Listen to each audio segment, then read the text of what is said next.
బంగ్లాదేశ్లో హిందువులపై దాడులు రోజురోజుకు ఉధృతమవుతున్నాయి. మైనార్టీ హిందువులపై ఓ పథకం ప్రకారం దాడులకు పాల్పడుతున్నారు. అమెరికా చేతిలో పప్పెట్లా మారిన యూనస్ ప్రభుత్వం హిందూ ప్రముఖులను కూడా వదలడం లేదు. ఇస్కాన్కు చెందిన చిన్మయ్ కృష్ణదాస్ ప్రభు బ్రహ్మచారి అరెస్టు ఉదంతమే ఇందుకు ఉదాహరణ.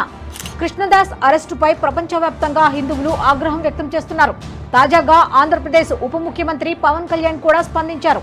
కృష్ణదాస్ అరెస్టుపై అందరం కలిసికట్టుగా పోరాడాలని పిలుపునిచ్చారు. హిందువులే లక్ష్యంగా జరుగుతున్న దాడులు తనను తీవ్రంగా కలిచివేస్తున్నాయని ట్విట్టర్ వేదికగా తన ఆవేదన వ్యక్తం చేశారు.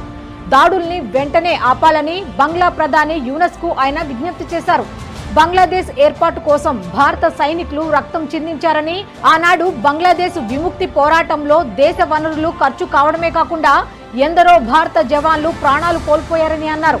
ఇదిలా ఉంటే కృష్ణదాస్ అరెస్టును సెక్యులర్ అని చెప్పుకునే ఏ పార్టీ ఖండించకపోవడం విషాదకరం. మన దేశంలో హిందువులపై దాడులు జరిగినప్పుడు కూడా కుహానా సెక్యులర్ పార్టీలు ఏవీ ఖండించిన దాఖలాలు లేవు. బంగ్లాదేశ్ లో హిందువులపై దాడులను ఇప్పటిదాకా బీజేపీ నేతలు మాత్రమే ఖండించారు. తాజాగా జనసేన పార్టీ ఆ లిస్టులో చేరింది.